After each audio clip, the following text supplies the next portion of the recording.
ఓం శ్రీమాత్రే నమః. శ్రీ శివాయ గురవే నమః. యఃకర్త జగతాం భర్త సంహర్త మహసాం నిధి ప్రణమామి తమాదిత్యం బహిరంతస్తమోపహం. వీక్షకులకు నమస్కారం. నేను మీ దేవులపల్లి రామకృష్ణ శాస్త్రి, ఆర్కే మాతృశ్రీ తెలుగు జ్యోతిషపరమైన యూట్యూబ్ ఛానల్. ఇప్పుడు మే నెల 5వ తేదీ నుండి మే నెల 11వ తేదీ వరకు గల గ్రహ స్థితిగతులని ఒకసారి పరిశీలన చేద్దాం. మేషరాశిలో రవి శుక్ర గ్రహాలు, వృషభ రాశిలో గురుగ్రహం, కన్యా రాశిలో కేతుగ్రహం, అలాగే కుంభరాశిలో శనిగ్రహం, మీనరాశిలో చంద్ర బుధ కుజ రాహుగ్రహాలు సంచరిస్తున్నాయి. ఇటువంటి గ్రహ సంచారాన్ని అనుసరించి ఈ వారం రాశులకి వార ఫలాలు తెలుసుకుందాం. ఓం శ్రీమాత్రే నమః. ఇప్పుడు తులారాశి వారి గురించి తెలుసుకుందాం. తులారాశి వారికి రాశి నుంచి 5వ స్థానంలో శనిగ్రహం, 6వ స్థానంలో చంద్ర కుజ బుధ రాహుగ్రహాలు, 7వ స్థానంలో రవి శుక్రగ్రహాలు, 8వ స్థానంలో గురుగ్రహం సంచరిస్తున్నాయి. అలాగే వ్యయంలో కేతువు సంచరిస్తున్నాయి.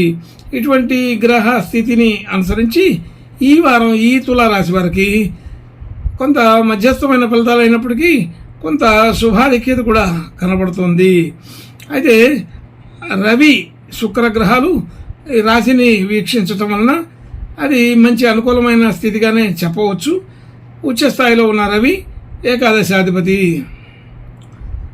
అలాగే రాశ్యాధిపతి శుక్రుడు, ఈ 2 గ్రహాలు కూడా రాశిని వీక్షిస్తూ ఉండడం వలన మంచి కఠినమైన నిర్ణయాలు తీసుకుంటారు. గతంలో కంటే కూడా ఈ వారం తీసుకునే నిర్ణయాలు కొంచెం కఠినంగానే ఉంటాయని తెలుస్తుంది. కఠినంగా ఉండడమే కాకుండా అది అవతల వాళ్ళని అర్థం చేసుకొని సరైన పద్ధతిలోనే ఆలోచన చేసి మరి నిక్కచ్చిగా ఉండడం కోసం ప్రయత్నం చేస్తూ, అంటే అది కొంత నాటకీయంగా ఉన్నప్పటికీ కఠినమైన నిర్ణయాలు తీసుకోవడానికే గట్టిగా ప్రయత్నం చేస్తారు. ఆలోచన తీరు మారుతుంది. అయితే అలాగే ధన యోగాదులు కూడా బాగా పెరుగుతాయి. ధన సంబంధించిన విషయాల్లో మంచి వైభవమైనటువంటి ధనాన్ని చూడగలుగుతారు. మరి ధనానికి ఇబ్బంది లేనటువంటి పరిస్థితి, బాగా ముబ్బడిగా ధన యోగాదులు కలిసే అవకాశం బాగానే ఉంటుంది. ధనస్థానం మీద గురుగారి దృష్టి ఉండడం, అది శుక్రుడు ఇల్లు అయి ఉండడం, అది దీనికి ఒక కారణం. అలాగే ఇది న్యాచురల్గా ఉండేటువంటి 8వ స్థానానికి సంబంధించినటువంటి విషయం కాబట్టి పెట్టుబడులు, డిపాజిట్లు, మరి బ్యాంక్ బ్యాలెన్సులు ఇలాంటివి పెరిగే అవకాశం ఉంటుంది. అలాగే యాక్టివిటీస్లో అదే ఇన్సూరెన్స్ సంబంధించిన విషయాల్లో కొంత యాక్టివిటీస్ పెరుగుతాయి, కనబడతాయి. అలాగే మనం ఏదైనా ధనం దాచడం, మరి దాచిన దాన్ని మళ్ళీ తెచ్చుకోవడం, ఇలా అనేక రకాల విషయాల్లో ధన యోగాదుల్లో కొద్దిగా మార్పులు చేర్పులు కనబడి మంచి శుభ లక్షణాలతోటే ఉంటుంది. అలాగే మనం ఇచ్చిన చోట నుంచి తెచ్చుకోవడం, మరి మనం ఇవ్వాల్సిన చోట ఇవ్వడం, ఇలాంటివన్నీ కూడా సక్రమంగా జరుగుతాయని అర్థం. అలాగే కుటుంబ సంబంధించిన బంధువులు, మిత్రులు, మరి అందరితో కూడా సఖ్యత ఉంటుంది. కానీ దానిలో కొంత వారి ప్రవర్తన వల్ల అయితేమి, మన ప్రవర్తన వల్ల అయితేమి కొంత వ్యతిరేక ఫలితాలు కూడా కనబడే అవకాశం ఉంటుంది. వ్యతిరేక ఫలితాలు అంటే ఆరోగ్యపరమైన విషయాల్లో కానీ, మరి ఆర్థికపరమైన విషయాల్లో కానీ ఒకరి మాట ఒకళ్ళకి అంత రుచించక కుటుంబ సభ్యులతోటి కొద్దిగా విభేదాలు వచ్చే అవకాశం ఉంటుంది. అయితే ఈ గురు మార్పు వలన అది సంభవించవచ్చు. అయితే ఆలోచన తీరులో వ్యవహారం సరిగా అర్థం కాక ఇలా కూడా చేసే అవకాశం ఉంటుంది. కాబట్టి మొత్తానికి కుటుంబ సభ్యుల్లో కొంచెం విభేదాలు పొడచూపే అవకాశం అయితే ఉందని తెలుస్తుంది.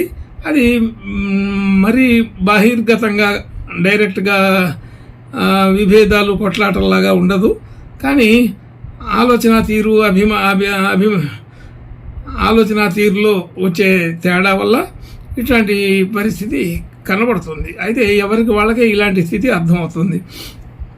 అయితే వాళ్ళు ఎవరిని దూరం పెట్టారో, ఎవరిని దగ్గరకు తీసుకున్నారో, ఎలాంటి స్థితిగతులు కనబడుతున్నాయో, ఎందుకు ఏ పని చేయాల్సి వస్తుందో అని కొన్ని లక్షణాలని అర్థం చేసుకునే పరిస్థితి అయితే ఈ వారంలో కనబడుతుంది.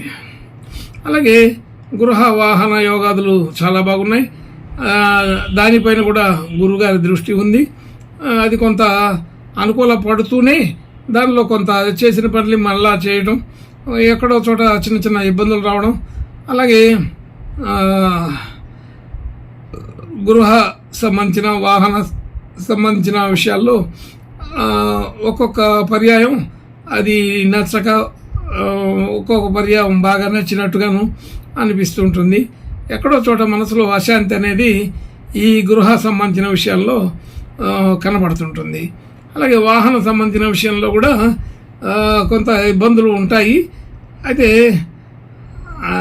పదే వాహన సంబంధించిన విషయాల్లో రిపేర్లు కానీ మరొక పద్ధతిలో కానీ వాహనం మీద కొంత సరైన సంతృప్తి కనబడదు. అందుకని గృహ వాహన యోగాదులు బాగానే ఉన్నట్టు కనబడుతూనే ఉంటాయి. దానిలోనే చిన్న అసంతృప్తులు కూడా ఉంటాయని అర్థం. అలాగే విద్యార్థులకి విద్యా సంబంధించిన విషయాలకి అనుకూలత బాగానే ఉంది. కొత్తగా ఏదైనా నేర్చుకోవాలనుకునే వాళ్ళకి కొత్త కోర్సులు నేర్చుకోవాలన్నా, కొత్త విషయాలు తెలుసుకోవాలన్నా ఇది అనుకూలమైన పరిస్థితి. అయితే కొంచెం ఆ నేర్చుకునే విధానంలో కొంత ఇబ్బందికరమైన పద్ధతులు ఉంటాయి.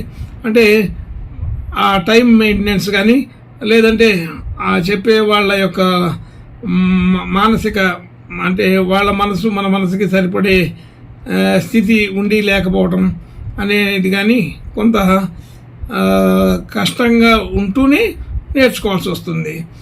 కాబట్టి ఇది ఒక విధానం.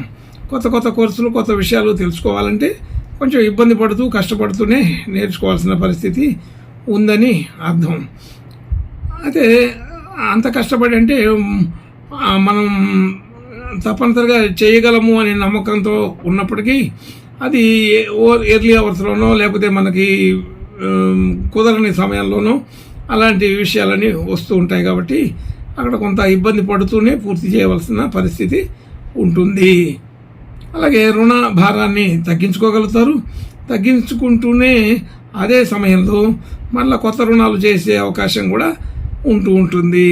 అంటే రుణ సంబంధించిన జాడ్యం అంత తొందరగా వదలదు అని అర్థమవుతుంది. అయితే మనం ఇవ్వడం కానీ తీసుకోవడం కానీ ఏదో ఒక సందర్భంలో అలాంటి సందర్భాలు, అలాంటి పనులు జరుగుతూనే ఉంటుంటాయి. వద్దు అనుకుంటూనే జరుగుతూనే ఉంటుంటాయి. అయితే దానిలో కొంత జాగ్రత్తగా ఉండవాలని రాహు కుజ గ్రహాల పరిస్థితిని బట్టి అర్థమవుతుంది. నీచ గ్రహాలు కూడా కలిసి ఉన్నాయి కాబట్టి కొంత అలాంటిది ఇబ్బందికరమే, కానీ కొనసాగింపు జరుగుతుంది. అది వీలైనంత త్వరగా రుణ సంబంధించిన విషయాల్ని మనం అతిగా చేయకుండా సాధారణమైన స్థితికి మార్చుకుంటే బాగుంటుంది. అంటే ఇవ్వడమైనా తీసుకోవడమైనా అదొక అతిగా దీంట్లో కనబడుతున్న విషయాల్లో అతి ఎక్కడో వికటిస్తుందని అర్థమవుతుంది. అలాగే భార్యాభర్తల మధ్య అనుకూలత బాగానే ఉంటుంది. అయితే బాగా ఉంటూనే దానిలోనే చిన్న కుదుపులు ఉంటుంటాయని అర్థమవుతుంది. కాబట్టి కొంచెం వచ్చిపోతుంటాయి, కానీ ఏదైనా అదొక ప్రహేళికగా అనుకోవాలి. అలాగే మనం పెట్టిన పెట్టుబడులు మరి అవన్నీ కూడా బాగా వృద్ధి అయ్యే అవకాశం ఉంది. భాగ్యస్థితి చాలా బాగా ఉంటుంది. మరి ఆర్థిక స్థితికి ఒక మంచి సపోర్ట్ దొరుకుతుంది. ఇంకా మనకి తెలిసిన వాళ్ళు, మన బంధువుల్లో కానీ మనకు సపోర్ట్ ఇచ్చేవాళ్ళు ఉంటారు, మనం వేరే వాళ్ళకి సపోర్ట్ ఇవ్వడం జరుగుతుంది. అలా బంధాలన్నీ ఒకదానికొకటి లింకుగా ఉంటూ ఉంటాయి. అయితే అన్ని రకాల విషయాలు కూడా సమర్థత బాగానే చూపించగలుగుతారు. అయితే ఈ తులారాశి వారు అప్పుడప్పుడు ఈ బంధాలని వదిలించుకోవాలని కూడా ప్రయత్నం చేస్తూనే మరలా కొనసాగింపు చేసే అవకాశాలు ఉంటుంటాయి. అది ఏదో ఒక విషయం తేల్చుకోలేక అట్లా మధ్యస్థంగా ఉండిపోతారు. అలా భాగ్యస్థితి ఇంకా కొంత ఉన్నతమైన స్థితిలోకి వెళ్తుంది. కానీ ఆ వెళ్ళే దారిలో కొంత అహంకారము, ఆభిజాత్యము అనేవి వచ్చి అవి అంతా కూడా భాగ్యస్థితిని కొంత చెడగొట్టే అవకాశం ఉంది. అంటే ఇబ్బందికరమైన పరిస్థితులు కూడా ఆర్థిక పరంగానే ఉంటుంటాయి. అయితే అది కొంత ఇబ్బందికరం ఉన్నా వీరి యొక్క ఆలోచన తీరుకి అది కొంత తగ్గించుకునే అవకాశాలు కూడా ఉంటుంటాయి. ఏదైనా మొత్తమైన దానికి మన ఆర్థిక పరమైన స్థితిగతులని నిలబెట్టుకోవడం కోసం కొన్ని కష్టమైన పనులు, ఇబ్బంది అయిన పనులు, ఇష్టం లేని పనులు కూడా చేయాల్సి వస్తుంటుంది. అది మాట తీరులో కానీ మరో తీరులో కానీ కొన్ని ప్రత్యేకతలు కలిగి ఉన్నట్టుగా కనపడుతుంది. అయితే ఈ స్థితి కుజుడు 6వ స్థానంలో ఉండి భాగ్యాన్ని వీక్షించడం వలన వస్తుంటుంది. కాబట్టి ఇది కొంతకాలం ఉండేదైనా కానీ ఆ ప్రవర్తన తీరు మాత్రం కొంత మారుతుంది. ఆ మారకుండా చూసుకుంటే బాగానే ఉంటుంది. అలాగే ఉద్యోగ స్థితి, ఉద్యోగ వ్యవహారాలు అన్నీ కూడా అనుకూలమైన స్థితిలోనే ఉంటాయి. ఈ పదే కొంచెం పని ఒత్తిడి కలిగి ఇబ్బంది కలిగేంత స్థాయిలో ఉంటుంది. కొద్దిగా పనిలో మంచి నిమగ్నమై ఉండే పరిస్థితులు ఎక్కువగానే ఉన్నాయి.